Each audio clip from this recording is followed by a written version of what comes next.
ఈరోజు private school యాజమాన్యం తరపున 10వ తరగతి విద్యార్థులకి ఎగ్జామినేషన్స్ సమీపిస్తున్న సందర్భంగా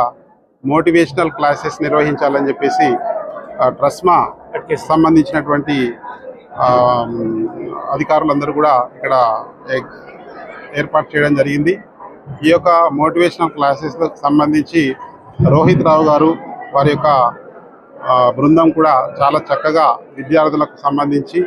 లక్ష్యాలను ఎలా ఏర్పాటు చేసుకోవాలి, ఉన్నటువంటి సమయాన్ని ఎలా సద్వినియోగం చేసుకోవాలి, మనకు ముఖ్యంగా ఎయిమ్స్ అదేవిధంగా గోల్స్ ఏ విధంగా మనము నిర్ధారణ చేసుకోవాలి, వాటిని అచీవ్ చేయడానికి ఏ విధంగా ముందుకు పోవాలనేటువంటి విషయాలన్నిటిపైన కూడా విద్యార్థులకు వారికి తెలియజేసి వారిలో ఒక మంచి ప్రేరణను కల్పించి పరీక్ష పట్ల అదేవిధంగా పరీక్ష వాతావరణం